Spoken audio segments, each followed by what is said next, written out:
بسم اللہ الرحمن الرحیم۔ اردو شاعری کے مختلف رنگ کے ساتھ حاضر خدمت ہیں۔ ایک ایسا سلسلہ جہاں لفظ، لہجہ اور معنی ایک ساتھ بولتے ہیں۔ ایک ایسا سفر جہاں لفظ، لہجہ اور معنی مل کر ایک نیا جہاں آباد کرتے ہیں۔ یہ ایک ایسا سلسلہ ہے جس میں ہم اردو شاعری کے خوبصورت چہروں سے ملتے ہیں۔ دور قدیم، دور متوسط اور جدید دور کے مختلف رنگوں اور مختلف انداز کے حامل شاعروں کے کلام سے نہ صرف لطف اندوز ہوتے ہیں بلکہ ان کے کلام کے ذریعے اپنے تلفظ کی اصلاح کرنے کے ساتھ ساتھ اسے بہتر انداز سے پڑھنے اور سمجھنے کی کوشش بھی کرتے ہیں۔ آئیے آج کے شاعر اور ان کی تخلیق کی روشنی میں اردو زبان کے دلکش رنگ اور منفرد خوشبو کو محسوس کرتے ہیں، کیونکہ یہی وہ زبان ہے جس کا بولنے والا صرف بات نہیں کرتا بلکہ ہواؤں میں خوشبو بکھیر دیتا ہے۔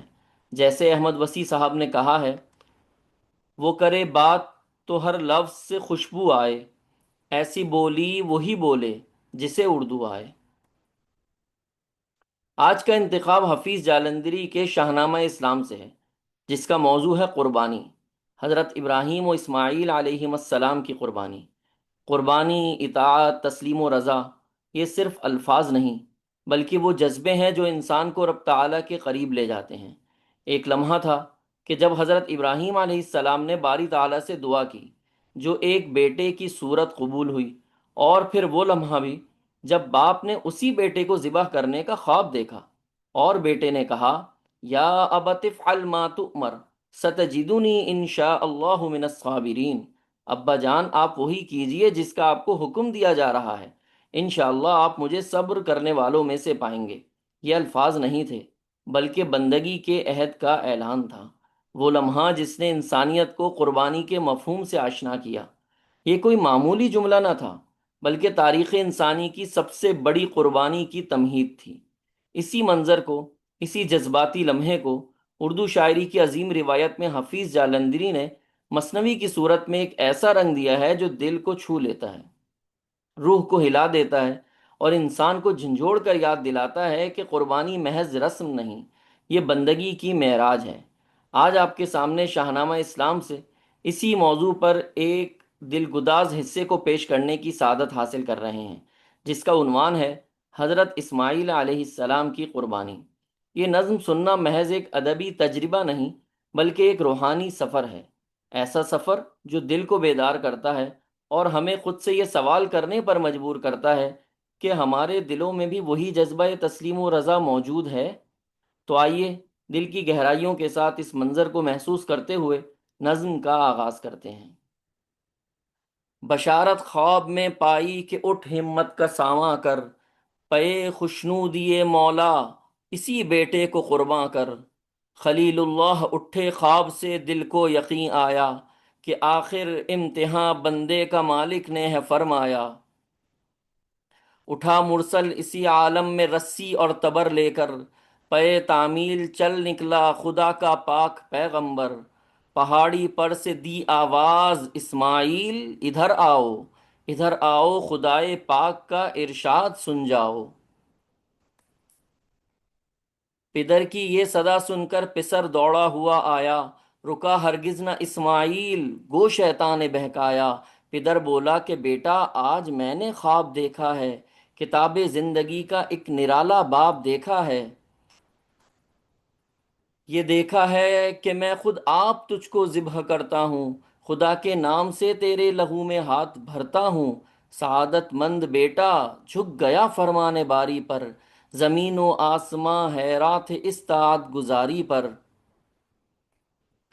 رضا جوئی کی یہ صورت نظر آئی نہ تھی اب تک، یہ جرت پیش تر انسان نے دکھلائی نہ تھی اب تک۔ عجب بشاش تھے دونوں رضائے رب عزت پر، تأمل یا تذبذب کچھ نہ تھا دونوں کی صورت پر۔ کہا فرزند نے اے باپ اسماعیل صابر ہے، خدا کے حکم پر بندہ پے تعمیل حاضر ہے، مگر آنکھوں پر اپنی آپ پٹی باندھ لیجیے گا، میرے ہاتھوں میں اور پیروں میں رسی باندھ دیجیے گا۔ مبادا آپ کو صورت پہ میری رحم آ جائے، مبادا میں تڑپ کر چھوٹ جاؤں ہاتھ تھر آئے۔ پسر کی بات سن کر باپ نے تعریف فرمائی، یہ رسی اور پٹی باندھنی ان کو پسند آئی، ہوئے اب ہر طرح تیار دونوں باپ اور بیٹا، چھری اس نے سنبھالی تو یہ جھٹ قدموں میں آ لیٹا، پچھاڑا اور گھٹنا سینہ معصوم پر رکھا، چھری پتھر پر رگڑی ہاتھ کو حلقوم پر رکھا، زمیں سہمی پڑی تھی آسماں ساکن تھا بے چارہ، نہ اس سے پیشتر دیکھا تھا یہ حیرت کا نظارہ، پدر تھا مطمئن بیٹے کے چہرے پر بحالی تھی، چھری حلقوم اسماعیل پر چلنے ہی والی تھی،